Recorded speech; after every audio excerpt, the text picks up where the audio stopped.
Somos Nasser Electrónica, junto a Brahim Nasser, este 2021, entregando electrónica en YouTube, una división de Nasser Ingeniería, comunicando el sur. ¿Qué tal, amigos? ¿Cómo les va? Gusto saludarlos. Mi nombre es Brahim Nasser y el día de hoy quiero que comencemos con esta charla de manera general, despacio por las piedras, por un tema que de pronto pudiese ser no tan fácil o no tan básico, pero que en esta vía, si vamos despacio, no hay nada difícil: la radiofrecuencia. Quiero aclarar que esto no va a ser un tratado sobre radiofrecuencia. La idea es que la gente en general sepamos de qué se trata, cómo nace, para qué se usa, cómo se usa, qué tecnologías hay, qué es una antena, cómo se propagan las ondas radiofrecuencia, no sé, diferencia entre una onda terrestre, una onda aérea, en fin, entre un dipolo normal o tradicional o básico, si ustedes quieren, una Yagi, en fin. Que si vamos sobre AM, FM, cómo es la radiodifusión AM, cómo es la radiodifusión FM, FM estéreo y todas sus variantes. Así es que eso vamos a tratar de hacerlo pausadamente, como siempre. Ustedes ya me conocen, así que los invito. Si te interesa este tema, vamos, bienvenidos. Me voy a basar en una charla que tengo desde hace muchísimos años, de cuando hacía algo de docencia. A ver, vamos a partir un poco por un panorama general de lo que son las RF, para que comencemos a entender el porqué de las cosas. Partir diciendo que no es posible concebir la vida que tenemos hoy en día. Aquí este video está siendo grabado en el 2023, a principios de 2023. No es posible concebir la vida como la vivimos hoy, como la tenemos hoy, sin la RF. La RF está presente en los más variados aspectos de nuestra vida diaria, de nuestra vida cotidiana, de nuestra parte recreacional, de nuestra parte laboral, en fin. ¿Qué les puedo decir? Sin la radiofrecuencia no podríamos abrir o cerrar nuestro vehículo, no podríamos abrir o cerrar nuestro portón eléctrico, no podríamos subir y cambiar los canales del televisor o subir o bajar el volumen, no podríamos tener internet, no podríamos usar el Waze, el GPS, no nos podrían detectar los elementos que llevamos en nuestra maleta en los aeropuertos. No podríamos calentar la comida en el horno microondas. En fin, no existiría el radar. Imagínense la aeronavegación, por ejemplo. Y sin ser visibles, la radiofrecuencia actúa de manera casi instantánea. Porque una de las gracias que tiene las ondas electromagnéticas es que viajan a casi la velocidad de la luz. Obviamente depende del medio en que estemos hablando, en que propaguemos esta radiofrecuencia. ¿Por qué digo esto? Porque normalmente nosotros, no sé si a ustedes les pasa lo mismo, pero cuando uno le hablan de radiofrecuencia, de inmediato se imagina una antena, ¿o no? Y una onda viajando en el aire, ¿sí o no? Y eso no siempre es así. De hecho, hay muchas aplicaciones en que las RF van por un medio físico. Cuando me refiero a físico, me estoy refiriendo a un cable, digamos, porque claro, alguien me puede decir, sí, pero es que el aire también es un medio físico. Sí, de acuerdo, por un medio alámbrico, no inalámbrico, a eso me refiero. Entonces, obviamente, pueden haber pequeñas variaciones en la velocidad de propagación, sin embargo, se considera como la velocidad de la luz, la velocidad a la que viajan las ondas electromagnéticas, especialmente en el vacío. Muy bien. El último punto de la lámina dice que es una tecnología de hace 150 años. Los quiero invitar a hacer un repaso muy breve, muy rápido, respecto a quienes, a mi modo de ver las cosas, son hombres clave en el desarrollo de las tecnologías de radiofrecuencia. ¿Quiénes son los responsables de que tengamos esto hoy? ¿Quiénes las descubrieron? Hay que tener un poco cuidado ahí entre descubrir e inventar, porque he visto a varias personas que por ahí que dicen, ¿inventó qué? No, no inventó, descubrieron. El teléfono fue un invento, pero las ondas electromagnéticas siempre estuvieron. Por lo tanto, lo que hicieron fue descubrirlas. Bueno, ¿a dónde quiero llegar? Que es una tecnología relativamente nueva. Estamos hablando de 100, 150, 200 años que sean. 2 generaciones de personas. No más allá de eso, imagínense desde cuando esto partió en que las comunicaciones radioeléctricas eran un desastre en términos de ruido y ese tipo de cosas, a lo que son hoy día altamente confiables con unas tremendas velocidades de transmisión de datos, por ejemplo.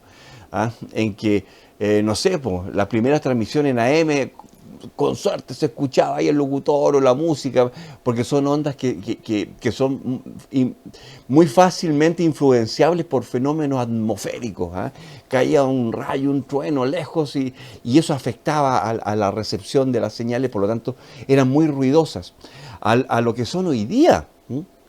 Hoy día, no sé, pues, la radio, una misma radio FM que cuando partió por ahí por 1950, por 1960, por ahí, primero fue monofónica, después pasó a ser estereofónica y hoy día tenemos con una serie de tecnologías incluidas al mismo sistema de transmisión que nos permite recibir texto en nuestra radio, ¿cierto? O incluso cambiar de emisora de manera automática, en fin, hay varias tecnologías que se han ido sumando a las antiguas. Ni hablar de lo que es hoy día el Wi-Fi, el Bluetooth y todo ese tipo de cosas, con una tasa de transferencia enorme. Partimos con el 802.11b, que no sé, eran 10 megas y hoy día estamos con las normativas N, que ha aumentado los anchos de banda, pero de una manera drástica. Dicho aquello, vamos a la lámina número 2. Imposible hablar de todo esto sin nombrar a don Alexander Graham Bell y su asistente Watson. Ya se los dije en un curso por ahí. ¿Por qué? Porque si bien es cierto, la gracia de estas personas es que hicieron posible la transducción de una señal acústica a una señal eléctrica, y de ahí parte todo. ¿Por qué? Porque cuando ellos lograron transmitir la voz por un par de cobre o por un par metálico, estábamos a un paso, cosa que también lo dije en alguna oportunidad, tal cual, textual. Estábamos a un paso, ¿cierto?, de poder hacer esto inalámbrico. Ya teníamos hecho esta transducción, esta traducción de sonido de onda acústica a una señal eléctrica. Por lo tanto, ahora el tema se transformaba en cómo poder hacer viajar esta señal eléctrica. Muy bien.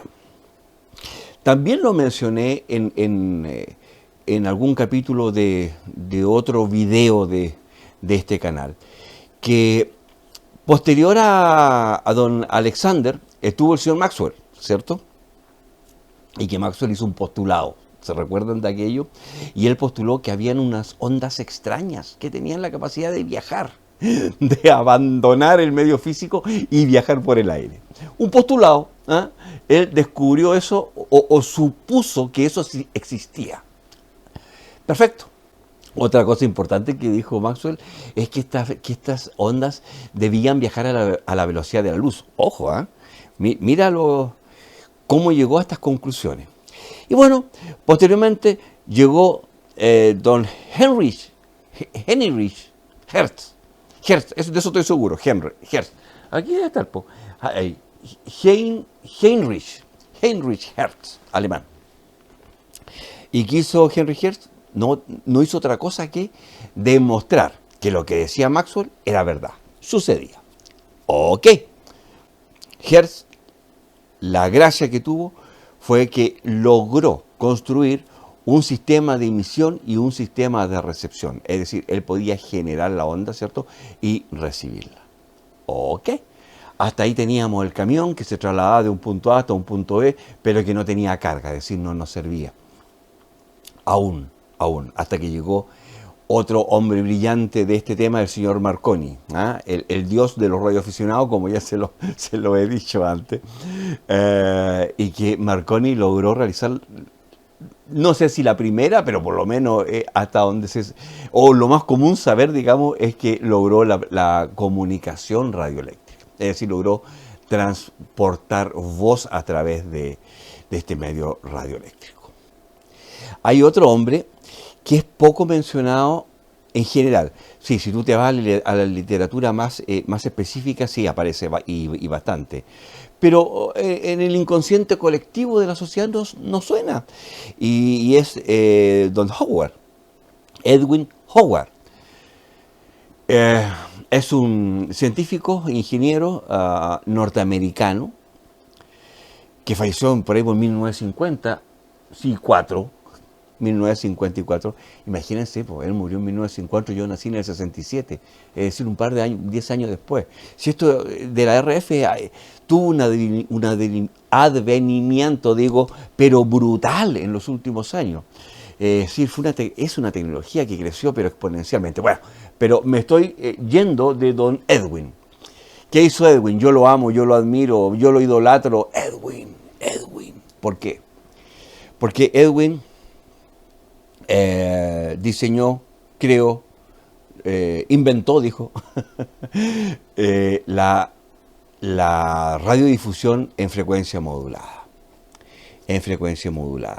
Y otra cosa de Edwin es el receptor superheterodino.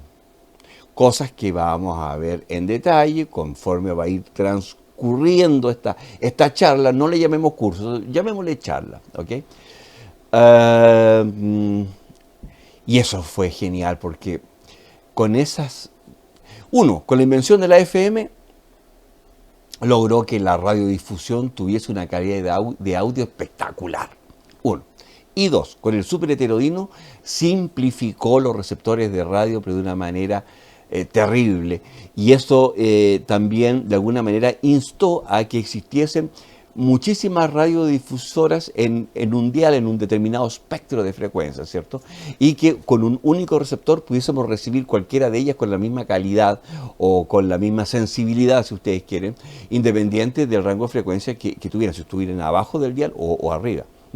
Porque independiente de la frecuencia que transmitiese esa radio, el superheterodino lo que hace es llevarla en el receptor. Se captan todas, la seleccionada se le cambia la frecuencia con un mezclador, con un oscilador interno, en fin, y independientemente de cuál sea la frecuencia que está transmitiendo esta emisora, se lleva a una única frecuencia, que se denomina frecuencia intermedia, ¿cierto? Y al ser una frecuencia conocida por el receptor, es más fácil amplificarla.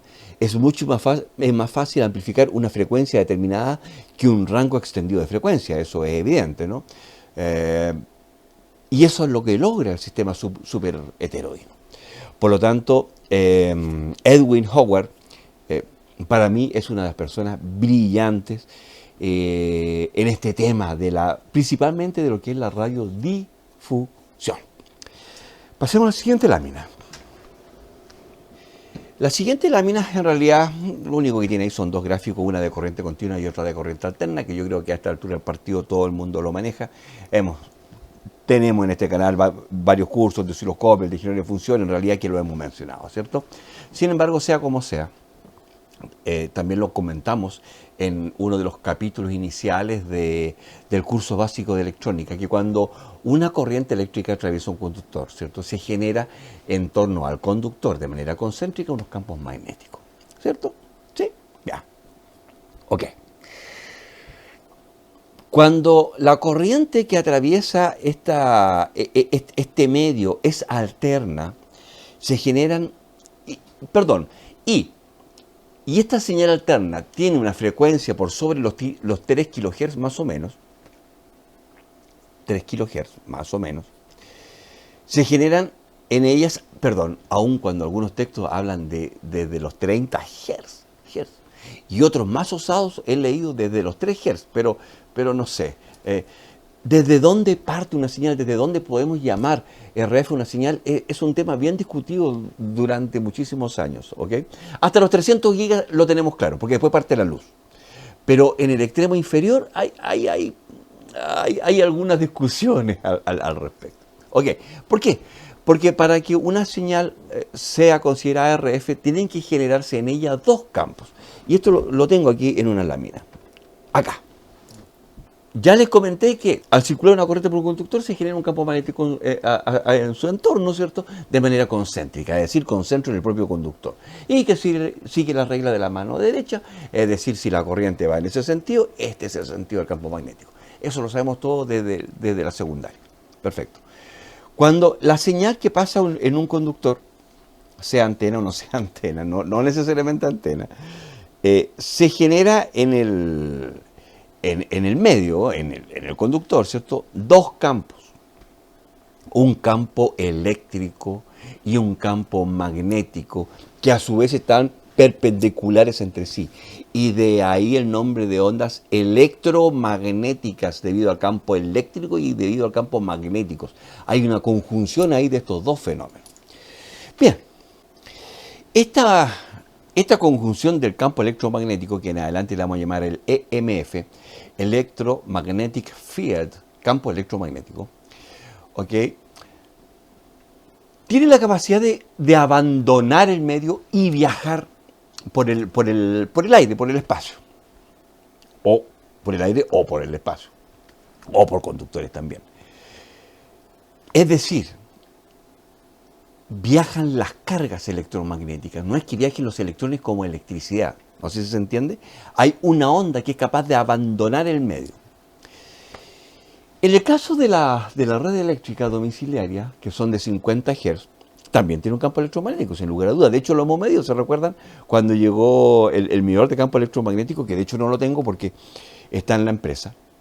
Sin embargo, es re difícil llamarla radiofrecuencia, a no ser que esa onda de 50 Hz la inyectemos en una antena, llámenla, ¿cierto? Que esté sintonizada a los 50 Hz y que de alguna manera favorezca la emisión de esta señal de 50 Hz. Ahora, como siempre vamos a hablar en longitudes de onda, esta antena sería gigante por la baja frecuencia. ¿Se recuerdan de las longitudes de onda que vimos en los capítulos auxiliares del curso osciloscopio? Cuanto más baja la frecuencia, más larga es la longitud de su onda, pudiendo llegar a varios metros.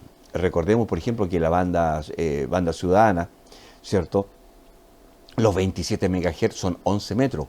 27 MHz, 27 millones de metros. En la longitud de onda de uno de sus ciclos son 27 metros. Por eso se habla, 11 metros. Por eso se habla de la banda de los 11 metros o 27 MHz. Ya vamos también a calcular eso. No se preocupen, solamente estoy dando una introducción, nada más que aquello. Bueno, si a 27 MHz tenemos 11 metros de longitud de onda, imagínense a 50 Hz. Una locura. Y por lo tanto, como no están los medios propicios para que la onda abandone el conductor y se transforme en una onda viajante, en una onda electromagnética por el éter, por el aire, por el espacio, por donde ustedes quieran, evidentemente no sé si considerarla como una señal propiamente RF, es más bien un ruido, es más bien un campo electromagnético más que algo que sea realmente útil o que pudiese ser útil. Sin embargo, en la antigüedad hay muchas tecnologías de comunicaciones por RF que utilizan muy baja frecuencia, especialmente con el tema de los submarinos, porque la propagación de las ondas electromagnéticas en un medio acuoso tiene algunas características importantes, o distintas si ustedes quieren. Muy bien, sigamos. Tal como lo dice esta lámina, ahí dice, las señales de 50 Hz no poseen grandes capacidades de propagación y no se consideran de RF, lo que acabamos de expresar. Las señales de RF son aquellas cuyas altas frecuencias propician la irradiación eficiente al espacio. Ojo, que cuando hablamos de alta frecuencia aquí hay un doble concepto, porque cuando hablamos en el espectro, dentro del espectro de radiofrecuencia, cuando hablamos de alta frecuencia, ya estamos hablando de un par de megahertz hacia arriba, ¿ok? Porque dentro del espectro estamos hablando de la frecuencia baja o low frequency, y de las VLF, Very Low Frequency, cosas que también existen dentro de la banda. Ya vamos a ver el recuadro, así que tranquilos. Recordemos que la radiodifusión en AM, por ejemplo, está en el orden de las HF, es decir, High Frequency, alta frecuencia, ¿ok? Pero había algunas radioemisoras, ¿cierto?, que estaban en LF, Low Frequency. Vamos a ver el espectro, solo me estoy expresando.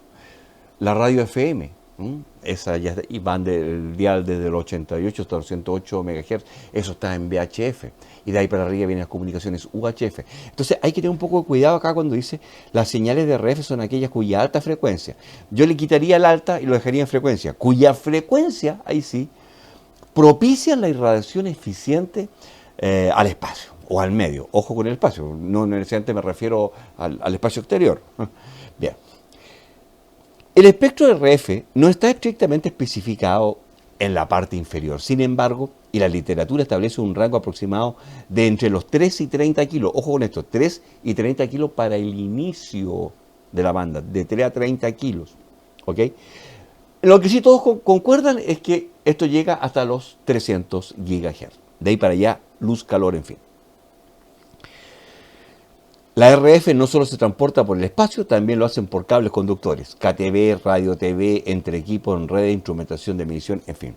Bueno, eso, de hecho, nosotros lo hemos realizado aquí pues, en diversos capítulos, ¿cierto?, de nuestro canal, en donde hemos sacado una señal por sobre los 3 kilos, 10 kilos. De hecho, estuvimos haciendo el otro día una experiencia, ¿se recuerdan?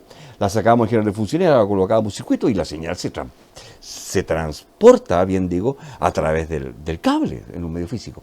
Por lo tanto, ojo con aquello, una señal de RF, no necesariamente estamos hablando de una onda que sale desde una antena. Esa onda electromagnética puede ser transportada a través de cable, y no solo cable, también están las guías de onda para las frecuencias que están por sobre los gigas, que esa es otra historia, lo vamos a ir viendo en detalle. La siguiente lámina tiene los usos para el ser humano más tradicionales o más estándar, o que de alguna manera pueden ser más cercanos para ver la utilidad que tienen en nuestra vida diaria las ondas de RF. Que tenemos en la transmisión de información básica, radio, TV, broadcasting. Sin RF no tendríamos televisión, así de simple. No hubiésemos tenido radio, tal vez el orden es invertido, ¿cierto? Primero radio y luego televisión. La telefonía móvil, Wi-Fi, Bluetooth, GPS, satélite, cosas que ya habíamos mencionado. Por otro lado está la detección de objetos, en donde se utiliza mucho la RF. Los radares, el escáner de cuerpo, escáner de materiales, medición de velocidades, detección de ubicaciones. De hecho, cuando está el carabinero ahí o el policía pistoleándote para ver a qué velocidad viene, eso que está haciendo es emitir una señal, ¿cierto? Y esperar cómo vuelve. Lo mismo que la detección de distancia. Claro, alguien puede decir, no, pero es que hay ultrasonido, pero ojo, cuidado. Sonido, estamos hablando sonido acústico más o menos hasta los 20 kilos, ¿cierto? Y por sobre los 20 kilos tenemos ultrasonido, ¿cierto? Por tanto, podríamos ya estar claramente o derechamente dentro del espectro de la radiofrecuencia. Así que ahí hay que tener un poquito de cuidado. Calentamiento de materias, como el horno microondas, los aceleradores de partículas, instrumentación médica, aplicaciones industriales, en fin. Ahora, la pregunta del millón, y la pregunta que normalmente seguramente o ustedes hacen o se la han hecho, los amigos, qué sé yo. ¿Las RF son peligrosas? ¿Le hacen daño al cuerpo del ser humano? ¿Andar con el teléfono pegado aquí es peligroso? Próxima lámina. Hay dos tipos, o una clasificación de la radiofrecuencia es en dos tipos. Las ionizantes y las no ionizantes. Las que hay que tener cuidado son con las ionizantes. Y según la lámina, las ondas ionizantes las podemos encontrar en los rayos X, los rayos gamma y los rayos ultravioletas. Son ondas radioactivas, pueden romper átomos, moléculas, pueden producir cáncer. Ahora, eso no significa que sean malas, ¿no? O que no las podamos utilizar. De hecho, los rayos X, cada vez que nos toman una radiografía, nos exponemos a los rayos X, ¿cierto? De hecho, la persona que la toma se pone detrás de un biombo de plomo, en fin. Porque efectivamente una exposición muy prolongada a este tipo de rayos puede causar algún tipo de problema. Y como todas las cosas en la vida, si se utilizan de una manera esporádica, adecuada, con nivel adecuado, no te va a producir ningún problema. Es decir, yo no me voy a dejar de hacer una radiografía para ver qué problema tengo por el miedo a los rayos X. Distinto a la persona que está trabajando todo el día con los rayos X en la sala de rayos. Es muy distinto. Ahora, dentro de las señales de RF que no son ionizantes, ojo, tampoco son totalmente inofensivas. Porque muchas de ellas, y dependiendo del nivel, de su potencia, producen calor. Y a producir calor, obviamente, hay un movimiento molecular que evidentemente puede afectar a nuestros tejidos, a nuestra piel. En una antena de recepción de televisión satelital, ustedes se pueden poner delante y no va a pasar nada porque esas antenas solo reciben. Pero si una antena de microondas o de señales de RF a nivel de satélite, ustedes se ponen adelante, hay que tener un poco de cuidado porque depende la potencia con la que transmite esa antena, sí efectivamente puede causar algún tipo de problema. Ahora, claro, una antena, no sé, de un internet domiciliario, lo más probable es que no provoque ningún problema. Sin embargo, yo no sé si me pondría delante de la antena de un radar militar, porque evidentemente yo me imagino, desconozco, soy neófito en el tema, pero yo me imagino que deben transmitir con una potencia bastante importante para poder detectar a enemigos a distancias también importantes, ¿no? Por lo tanto, siempre hay que tener en consideración el tema de los niveles de energía que están emitiendo, estas antenas. Ahora, todas estas tecnologías de 900 megas hacia arriba, en las que está basada 3G, 4G, LTE, 5G, en fin, evidentemente son niveles de frecuencias importantes que de hecho están en el mismo rango del horno microondas, ¿cierto? Pero estamos hablando de cosas distintas. El horno microondas está hecho por un magnetrón de alta potencia en que todo está diseñado para calentar, para cocinar alimentos. Sin embargo, estas otras tecnologías de radiocomunicaciones evidentemente se manejan con niveles que son, no sé si autorizados, pero sí recomendados por las distintas entidades de salud mundiales. De hecho, en Chile nuestra legislación es bastante severa en aquello, y los niveles con lo que, por lo menos lo que yo conozco, los niveles con los que los operadores acá trabajan están muy por debajo de la norma chilena, norma que ya está por debajo de las normas internacionales. Por lo tanto, evidentemente no revisten un problema potencial para la salud de las personas. Lo mismo que los niveles de los teléfonos han bajado mucho conforme la tecnología ha ido aumentando. No sé si ustedes se recuerdan los primeros teléfonos, los Nokia 100, por ejemplo, cuando uno lo tenía aquí encima y sonaba, y alguien hacía una llamada, quedaba la escoba con la interferencia electromagnética, con todo lo que tuviera cerca. Los monitores se recuerdan cómo tiritaban. Uno sabía que el teléfono iba a sonar antes que sonara. ¿Por qué? Porque al activarse la llamada y al activarse la circuitería del teléfono comenzaba la emisión electromagnética. Eso hoy en día no sucede, por cuanto obviamente todo está muchísimo más optimizado. Y no me cae la menor duda que en el futuro la tendencia es esa, a cuidar la salud de las personas. Queridos amigos, y para ir concluyendo este primer capítulo, me quiero referir a las aplicaciones de la RF, tal como lo muestra la siguiente lámina. Ya comenté que hay un cuadro del espectro de radiofrecuencia que todavía no lo mostramos, viene más adelante, ¿cierto? Que va desde los 3 a 30 kHz hasta los 300 GHz, y ahí se distribuye en distintas bandas, ¿ok? Ahí están las very low frequency, las high frequency, very high frequency, ultra high frequency, en fin, microondas y de ahí para arriba. Ok. Sin embargo, para que comencemos a entender esto, podemos hacer una distinción de dos grandes grupos: las frecuencias bajas y las frecuencias altas dentro del espectro de radiofrecuencia. Cada una con sus características particulares y distintas. En las de baja frecuencia, estas tienden a viajar más lejos, porque me cuesta hablar porque no quiero meter las patas, no quiero decir, no, estoy equivocado, porque estoy hablando en la generalidad, ¿eh? Porque las bajas frecuencias son más bien ondas terrestres. ¿Okay? Entonces, con un determinado nivel de potencias, estas ondas tienden a seguir la curvatura de la Tierra por un lado. Y por otro lado, también son capaces de chocar en la atmósfera, específicamente en la ionosfera de nuestro planeta, ¿cierto? Y pueden hacer algunos saltos. Bien, las ondas de más alta frecuencia, por lo general son muy lineales.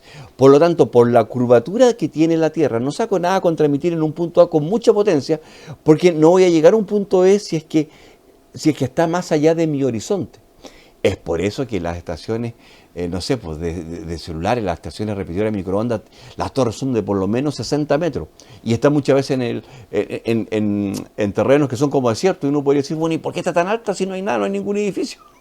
Justamente por eso, para poder llegar más lejos, porque al ser ondas lineales, su límite es el horizonte. Por lo tanto, tampoco gano mucho si transmito con más potencia, porque más lejos no voy a llegar. Basta con que transmita con la potencia suficiente y necesaria para llegar de una buena manera, con una buena relación señal-ruido, a mi horizonte.